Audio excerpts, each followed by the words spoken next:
Muito bem-vindo mais uma vez à nossa sala de ensinamento.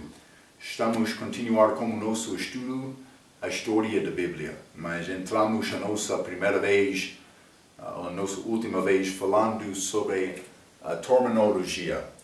Expressões, palavras especiais para dar-te entendimento melhor deste assunto.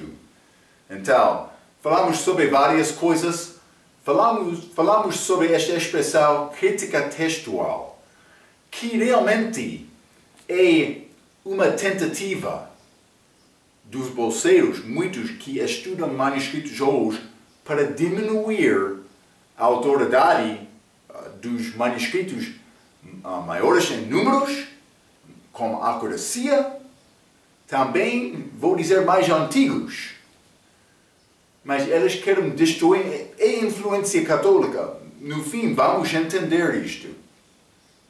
Isso aconteceu através desta idade da igreja. Então, mas por continuar com a nossa lição de hoje, vamos continuar na página 4, mas com esta expressão texto recebido. Texto recebido. É mais importante entender o que é este texto recebido. Vou ler. O nome mostra o significado dos manuscritos gregos do Novo Testamento, que são mais em número e também acuracia entre os seus próprios. Vou dizer isto, mais antigos também, mas muitos querem reivindicar, não é como isto. Este Sinático Vaticano, são mais antigos estes manuscritos. Mas a evidência que o texto recebido existiu pode ser pelo menos ou mais do que 200 anos antes destes que são chamados mais antigos ser escritos. Então, mas é necessário entender isto. O texto recebido é a maioridade. É pouco interessante. Estamos a falar sobre este texto recebido. Eles têm acuracia entre eles. Muito, muito bom. Então, os manuscritos reivindicados ser mais antigos são muito pouco. Também eles não concordam entre eles próprios. Também não com o texto recebido. Então, por pensar mais, estas diferenças, devemos perguntar mais, o que é a fonte destes manuscritos? Por que eles são diferentes? Também, o que é a prova que este manuscrito é melhor do que outro? É só a idade do manuscrito? Vou dizer isto, vou dar a resposta agora. Não, há outras coisas também. Vamos entrar, mas este texto recebido significa a maioridade dos manuscritos em número, também a acuracia, também achamos estes sendo mais antigos. Vou continuar por ler. Eles têm fonte de Antioquia. Eles foram chamados cristal pela primeira vez em Antioquia. E são conhecidos de vários nomes, incluindo texto maior, texto antioquiano, texto bizantino, aquela região de Antioquia, texto da Reforma, texto siriano, Antioquia de Síria. Texto tradicional. Texto universal. Então, mas simplesmente quero te entender esta terminologia. A maioridade das vezes, vou usar texto recebido. Mas algumas vezes vamos entrar, por ser o autor está a falar sobre texto tradicional, quero te entender o texto recebido, por ele dizer isto. Não só isto. Tipos textuais. Uma tentativa errada para distinguir manuscritos em grupos chamados famílias, dependendo da semelhança das leituras. Então, isso aconteceu mais recentemente, desde o século, pode ser XIX, pode ser o início do século XIX, quase durante aquela era.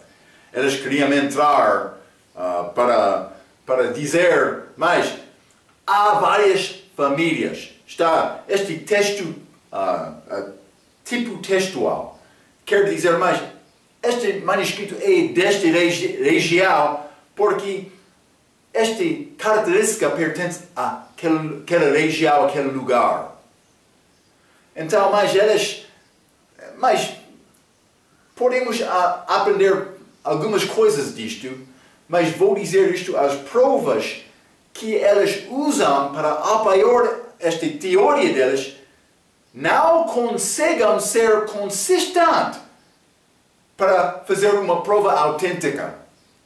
Então, mas também por achar alguns exemplos também que apoiam a teoria delas, por achar outros exemplos que negam a teoria delas. Então, é necessário reconhecer isto. Vou dizer isto. Por reconhecer famílias, podemos reconhecer características muito gerais. Por exemplo, a família chamada, pode ser Alexandria, ou pode ser ocidental. Mas esta característica deste ocidental, elas podem adicionar a palavra, outro pode diminuir da palavra, mas simplesmente estas são características gerais. Vamos entrar para falar sobre este assunto com mais detalhe. Simplesmente quero te entender, é uma teoria delas, não é teoria que pode provar, pode examinar cuidadosamente, versículo por versículo. Então, é desenhado para colocar os textos que pertencem ao texto recebido de uma família mais recente, para dizer eles não são antigos. Então, eles querem, no fim, dizer mais, devemos procurar manuscritos mais antigos porque eles são mais perto dos originais. Mas já mencionei, vamos entrar, eu vou dar-te provas que mostram que o texto recebido existiu antes deste texto chamado mais antigo. Há dois manuscritos maiores deles que eles querem reivindicar são mais antigos. Este Vaticanus e Sináticos.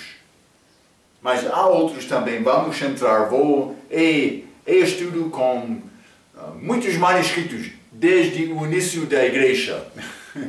Então é necessário andar passo por passo, simplesmente estou a dar-te entendimento desta terminologia, mas há este texto recebido também o que é chamado tipos textuais, que realmente representam uma religião como tentativa de dizer mais, estes são mais antigos, estes mais recentes, cuidado com isto.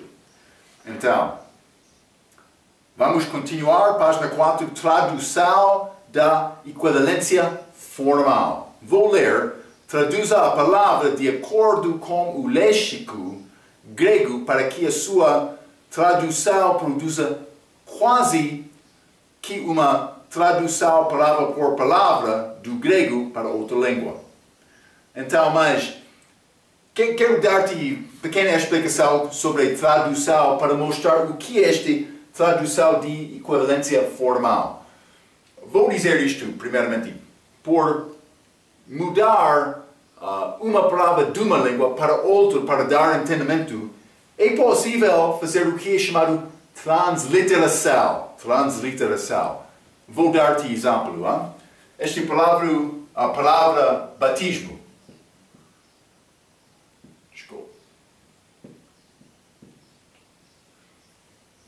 Batismo é palavra da língua portuguesa, mas é transliteração da palavra grega batizo. Mas outra palavra na língua portuguesa que tem significado de batizar é mergulhar. Então, mas esta palavra tem fonte da língua grega, podemos entender isto. Mas isso é transliteração. Mas há outra coisa, tradução literal. Vou dar exemplo aqui. Quando eu estou a ver um homem gordo, eu posso dizer homem grande.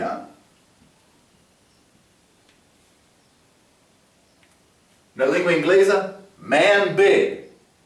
Então, em português, na língua portuguesa, por me tentar descrever homem gordo, eu quero dizer homem grande. Não grande homem. Grande homem pode ter significado mais homem famoso. Homem grande. Mas man, na língua inglesa também big.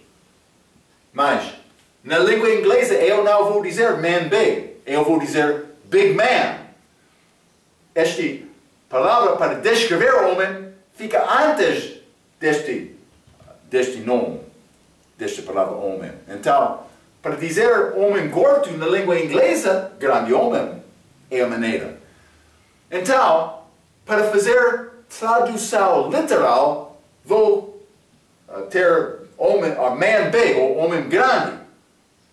Mas, para traduzir na língua inglesa, eu vou mudar a ordem. Algumas vezes é necessário adicionar palavra para dar o significado. Vou mostrar-te exemplo. Vamos ler Mateus capítulo 1. Mateus capítulo 1. E vou ler versículo 6. Vai achar algumas palavras escritas nas letras itálicas. Versículo 6 disse: E Jesse gerou ao rei Davi, e ao rei Davi gerou a Salomão. Daqui foi mulher de Urias. Entendemos isto? Mas esta expressão, que foi mulher, é escrito na palavra itálico. Está a mostrar que não foi uma parte do texto grego quando foi traduzido esta passagem. Eles adicionaram estas palavras para dar mais entendimento. Mas, para mostrar que eles adicionaram palavras, eles colocaram no itálico, para dizer, não são uma parte do original. Está a ver? Sem este itálico, Davi gerou a Salomão de Urias. Mas, está a ver?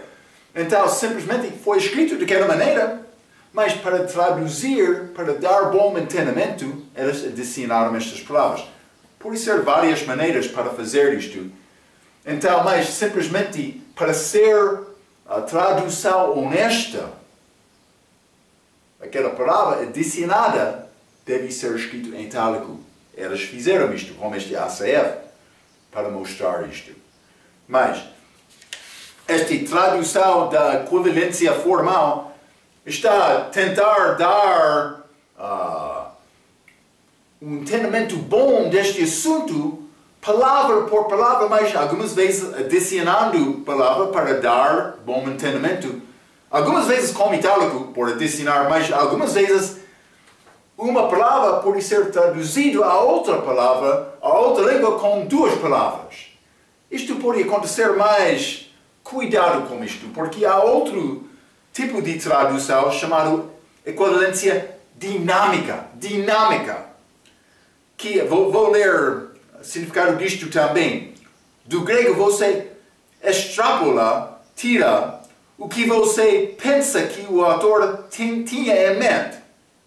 E então, ao invés de traduzir as palavras como elas são encontradas na gramática, você configura palavras que expressam o pensamento do autor original na língua que você está a usar. Está a dizer, está a depender do tradutor para dar o significado do autor. Mas algumas vezes ele não vai entender completamente a intenção daquele autor. Cuidado com este tipo de tradução.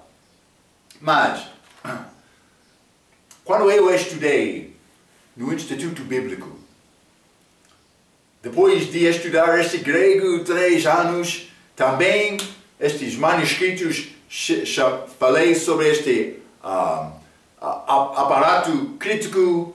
Eu aprendi a maneira para ler a língua grega, para estudar gramática, significado de palavras, para mostrar as fontes destes manuscritos destes símbolos, deste aparato crítico. Então, mas no fim, eu fui dado o livro de Romanos. Quero te examinar esta obra de um texto grego escrito, mas no nosso instituto, escrito por um homem chamado Kenneth Wuest. Kenneth Wuest era estudioso que foi chefe do departamento da língua grega na escola famosa da Bíblia no meu país. Então, ele escreveu o seu próprio Novo Testamento grego. Ele disse para achar o significado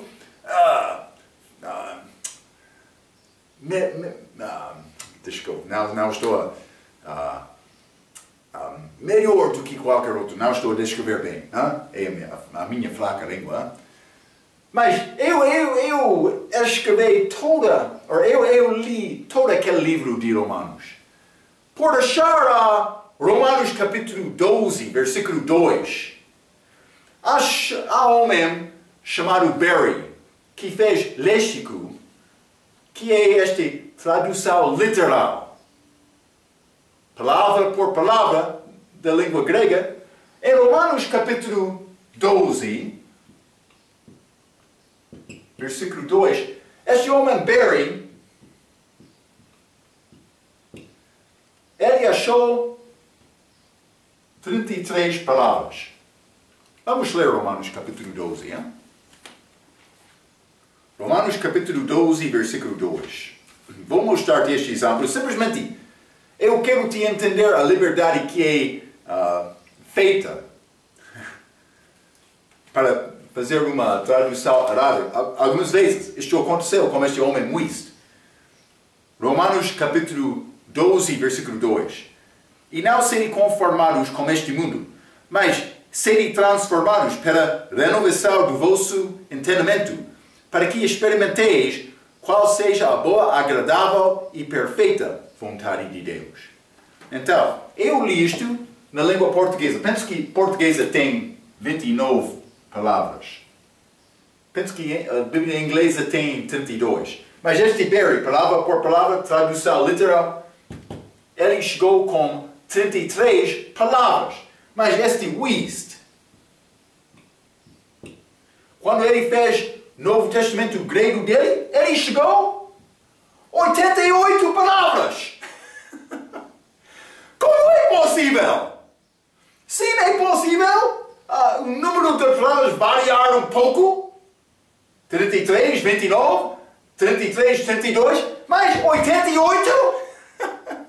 Ele está a destruir aquele texto que ele usou para fazer esta tradução. A tradução, desculpa. Mas foi escrito na língua grega. Mas ele usou muitos erros por adicionar a palavra. Então ele escreveu na língua grega, mas por fazer tradução, outros vão usar este mesmo tipo de liberdade para tentar descrever uma coisa que foi muito além da intenção, adicionando palavras, não usando o mesmo número singular ou plural dos nomes, ou o mesmo caso de verbo, para conjugar verbo. Quando é escrito no tempo passado, eu não posso escrever no tempo presente ou futuro. Isso é errado. Então, esta equivalência formal guarda estes assuntos, mas esta dinâmica, mas nós entendemos a intenção do autor. Estes detalhes não são importantes, somente é necessário chegar à conclusão mesmo do respeito de doutrinas maiores. Elas vão dizer isto. Cuidado, é falso. É falso. Eu quero te entender isto. Por entrar. Elas vão dizer, mas no fim, a palavra não está a mudar a doutrina maior, então é bom tradução. Ou boa tradução, mas não. É necessário guardar regras gramáticas, significado das palavras, número das palavras, mas por variar um pouco, porque por traduzir de uma língua para outra, Não é possível sempre usar o mesmo número das palavras. Então, é necessário fazer a tradução desta maneira. Temos esta equivalência formal também, equivalência dinâmica. Velino, abaixo da página 4. É pele fina, a pele fina como bezerro jovem, preparada para escrever manuscritos. É como esta palavra pergaminho, mas este velino é pele mais valoroso. Este outro vulgata. Vulgata é fala do povo ordinário. Do respeito dos manuscritos, achamos o Vetus Latina, que é texto bíblico traduzido para o latim antes da tradução católica de São Jerônimo. Mas este de Jerônimo é chamada Vulgata. Mas vou dizer isto, este Vetus Latina é realmente o que era Vulgata. Este Vetus Latina era o que foi chamado do povo ordinário daquele dia. Por que é que São Jerônimo entrou chamando a tradução dele Vulgata?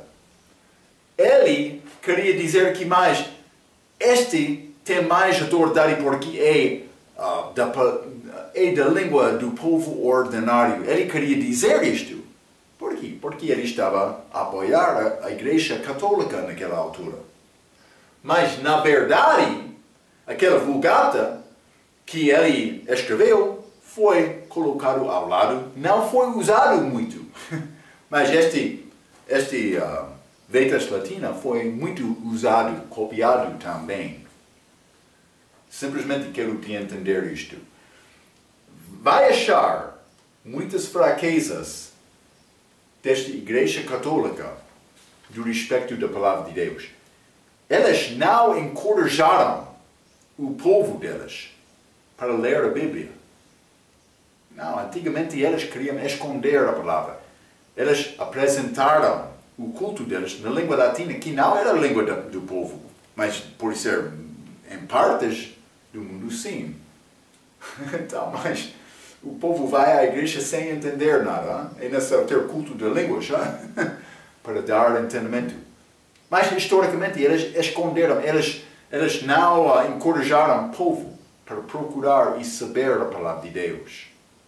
Elas dizem mais, é necessário confiar no Padre. É como isto. Vulgata, língua do povo ordinário. Então, mas é as nossas palavras, expressões, para dar-te um pouco de entendimento de terminologia, por entrar neste estudo. Vamos continuar na página 5. Página 5.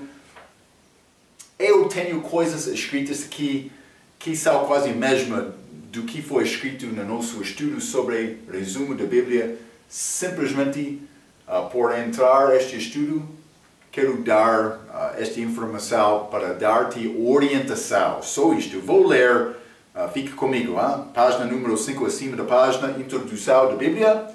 A Bíblia é uma coleção dos livros escritos durante um período há cerca de 2000 anos. A Bíblia tem duas divisões principais, o Velho Testamento e o Novo Testamento. Um testamento é uma aliança que entra em vigor com a morte de uma pessoa.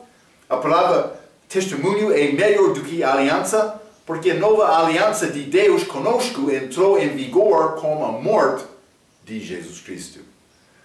Desta maneira temos o Novo Testamento que substituiu o Velho Aliança, que combina para ser chamado testemunho. Eu já escrevi estas coisas no nosso estudo do resumo, que refere-se à lei mosaica, a aliança entre Deus e o povo de Israel achado no Velho Testamento. Vou continuar este parágrafo número 3. O Velho Testamento tem 39 livros e o Novo Testamento tem 27 livros, para ter 66 livros em total. O Velho Testamento tem 5 divisões e o Novo Testamento tem também 5 divisões. Estes livros foram escritos por cerca de 40 homens, autores, como direção de Deus, não da vontade de homem. Neste sentido, é correto dizer que o autor é de facto Deus. Mas achamos estas divisões, este Velho Testamento, a lei, livros históricos, livros de sabedoria, os profetas maior, os profetas menor, também o Novo Testamento, Evangelhos, livro histórico, Atos, epístolas, cartas da igreja, escrito de Paulo, também epístolas gerais, também este livro profético, que é o livro de Apocalipse. Mas abaixo daquela página nunca vi o cristão útil que não era estudante da Bíblia. É necessário entender isto. Estamos a estudar a Bíblia porque, para saber a palavra, Deus vai dar-nos ajuda com a nossa vida cristã. Também vai prevenir-nos de ser enganados. E vou dizer isto. Vai achar isto muito como este estudo, a história da Bíblia. O diabo quer enganar-te. Ele mudou a palavra, mas Eva mudou a palavra por falar com o diabo em Gênesis capítulo 3, mas ele lançou a primeira pergunta duvidando a palavra. Então, o diabo vai tentar enganar-te. A tua responsabilidade é aprender esta palavra. Vamos continuar na página número 6. Página número 6. O que a Bíblia diz sobre ela própria? É bom considerar isto, porque a Bíblia mostra-nos o que Deus pensa sobre a palavra dele. Vou começar por ler, acima da página, João capítulo 10, versículo 27 diz: As minhas ovelhas ouvem a minha voz, e eu conheço-as, e elas me seguem. As ovelhas dele ouvem a voz dele. Então, vou ler. Na verdade, é possível ouvir a voz de Deus. Desculpa, é uma pergunta. Na verdade, é possível ouvir a voz de Deus. É possível? Devemos considerar isto. Na verdade, Deus Todo-Poderoso quer comunicar com um homem pequeno? Realmente, Ele quer te entender a palavra dele? Deus tem uma palavra para mim? Sim, vou dizer isto, sim, Ele tem. Estas perguntas são boas. E a resposta de todos é a mesma, sim. Romanos 10, versículo 17 diz: De sorte que a fé é pelo ouvir e ouvir pela palavra de Deus. Então, por entender a possibilidade de saber o que Deus quer dizer a mim, devemos considerar também outras perguntas. De onde está a Bíblia? Uma boa pergunta. Eu tenho estas palavras escritas aqui. O que é a fonte? Desenvolveu desde o início da igreja? Ou é uma palavra nova que foi introduzida para apoiar a doutrina falsa? Sim. Mas de onde está a Bíblia? Número 2. Como é possível saber que a Bíblia contém os livros certos? Eu falei sobre estes livros apócrifos, livros rejeitados, escondidos, porque eles não foram estimados autênticos. Há razões por causa disto. Número 3. Com versões muitas, que versão é certa? Uma boa pergunta. Elas não são iguais. Coisas que não são iguais não são a mesma. Não é possível ter duas verdades. Uma vai ser verdade e outra falso. É necessário ter uma autoridade última. Desculpa. Mas o propósito deste estudo é para mostrar que a Bíblia é certa entre muitas. Mostrar que a Bíblia é certa entre muitas e para dar entendimento que a manipulação do diabo com o homem é para enganar o homem e diminuir a importância deste livro chamado a Bíblia. Então vamos ler primeiramente Gênesis capítulo 3, versículo 1. É a primeira pergunta da Bíblia. O que é esta primeira pergunta? Mas vamos ler. Ora, a serpente, este diabo, era mais astuta que todas as alimarias do campo que o Senhor Deus tinha feito. E esta disse à mulher: é assim que Deus disse? Não comereis de toda a árvore do jardim? Uma pergunta. É assim que Deus disse? É a pergunta do diabo. Ele quer te duvidar a autenticidade desta palavra. Vamos ler também João capítulo 8. João capítulo 8, e quero ler versículo 47. Vou dar-te muitos versículos sobre a palavra. João capítulo 8, versículo 47. Quem é de Deus, escuta as palavras de Deus. Por isso vós não as escutais, porque não sois de Deus. Jesus estava a falar com os homens religiosos no dia dele, estes fariseus. Mas isso deve apanhar a nossa intenção. Ele está a falar com homens religiosos, mas ele está a dizer que eles não sabiam a palavra.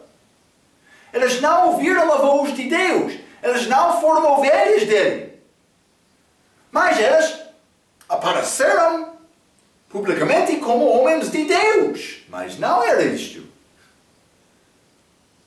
Por ouvir os meus estudos até este ponto, já entendi isto. Ou não está a acreditar por isso, mas estou a dar-te a verdade. Há muitos enganadores. Jesus falou o mesmo. Ele disse: vai ser lobo entre ovelha. Como é possível reconhecer isto? Deve procurar a Bíblia, não só isto, a Bíblia certa. Vamos considerar isto mais, mas vamos ler Provérbios capítulo 8. Provérbios capítulo 8, e quero ler versículo 8 e 9. A Bíblia diz: são justas todas as palavras da minha boca. Mas Deus está a falar, mas ele disse: são justas todas as palavras da minha boca, por ser sabedoria. Não há nelas nenhuma coisa tortuosa, nem pervertida. Todas elas são reitas para aquele que as entende bem, e justas para os que acham o conhecimento. Então, algumas vezes, vou dar-te versículos para memorizar, por fazer as nossas provas. E muitas vezes, o povo está a sofrer com este um versículo. Já tomou a decisão na tua vida alguma vez para memorizar mais versículos do que só um na prova? Já teve fome bastante para dizer: mas eu quero memorizar esta palavra porque eu quero colocar esta palavra no meu coração para não pecar contra o meu Senhor. Já tomou esta decisão? O que importância tem esta palavra na tua vida?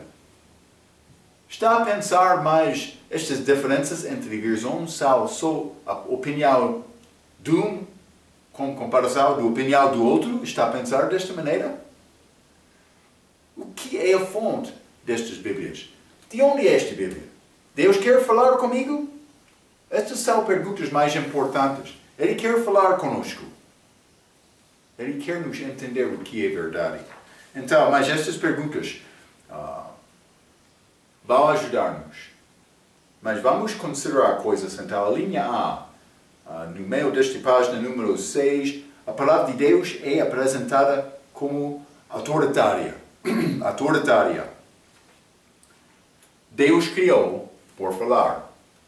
A palavra dele tem autoridade. Vamos ler. Gênesis capítulo 1. Gênesis capítulo 1. Vou ler versículo 3.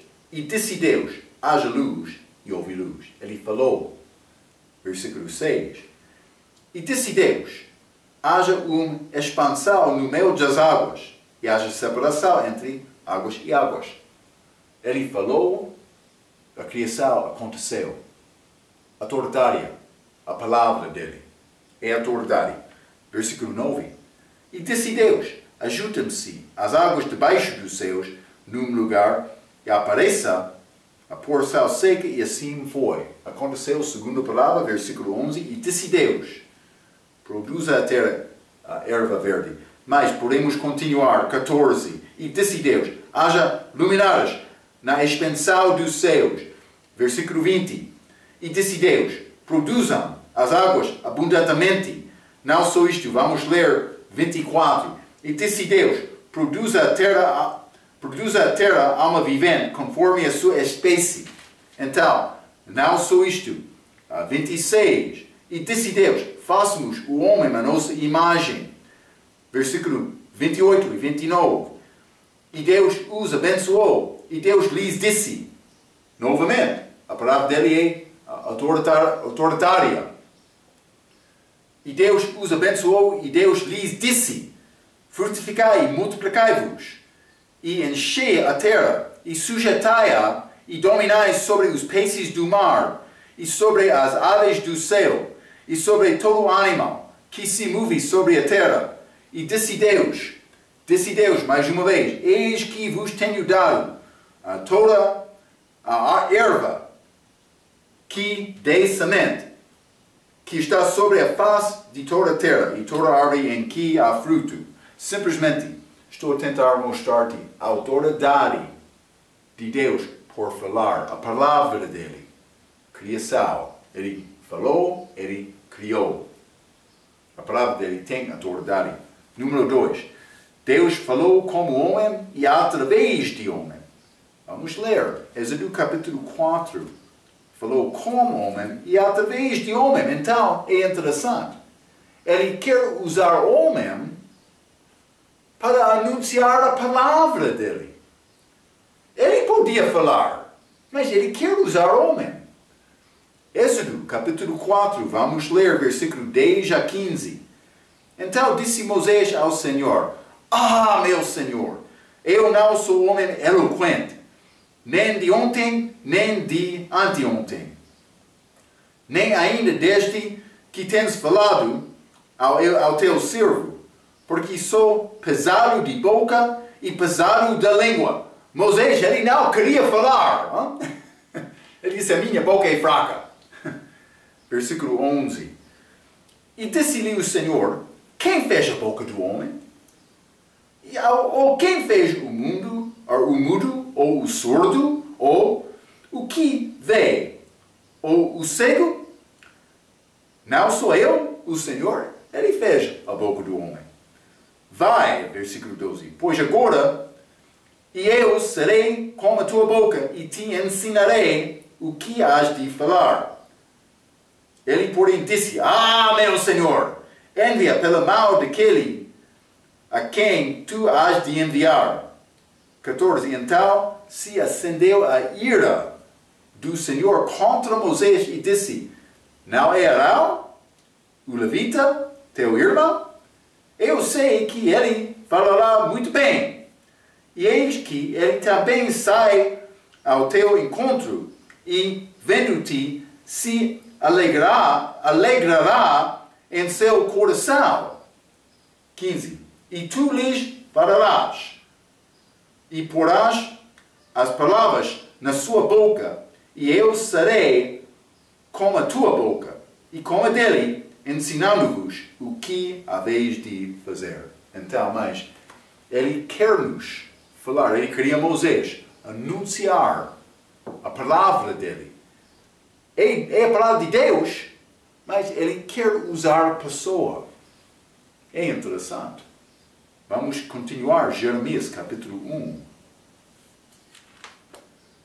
Jeremias capítulo 1.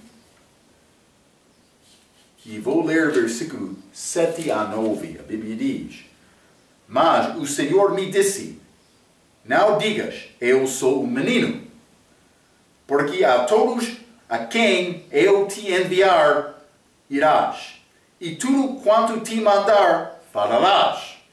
Não temas diante deles, porque estou contigo para te livrar, diz o Senhor, E estendeu o Senhor a sua mão e tocou-me na boca.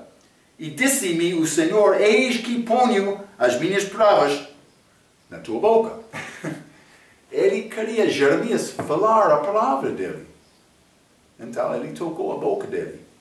Mas foi a palavra de Deus. Ele disse, não tem temor, mas eu quero te falar a verdade. Muitas vezes o que acontece? A influência do homem. Mas ele é o homem mais poderoso. Ele é o homem meu amigo.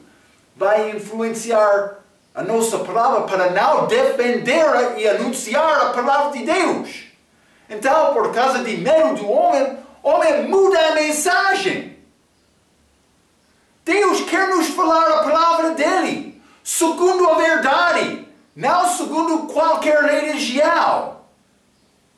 Ele quer te saber e pregar esta palavra. Ele quer te achar. Mas estas versões são diferentes. O que é autoritária? Ele quer te achar isto. Para falar a verdade. Para não dar uma mensagem falsa. Ele quer isto. Vamos ler Ezequiel. Ezequiel capítulo 3. Vou ler versículo 4.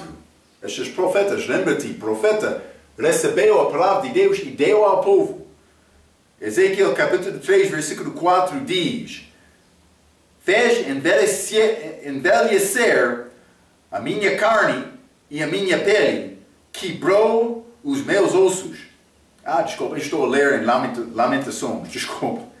Ezequiel capítulo 3, versículo 4. E disse-me ainda, filho do homem, vai entrar na casa de Israel e dize-lhe as minhas palavras. Profeta, ele recebeu a palavra de Deus, entregou ao povo. Vamos ler também Isaías 59. Isaías 59. Devemos falar estas palavras. Isaías 59, vou ler versículo 21.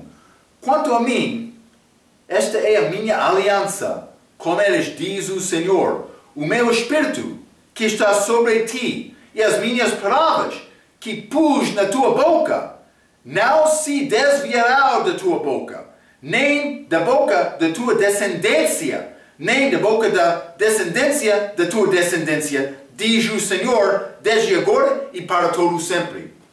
Eu devo ter a palavra, eu devo ensinar os meus filhos.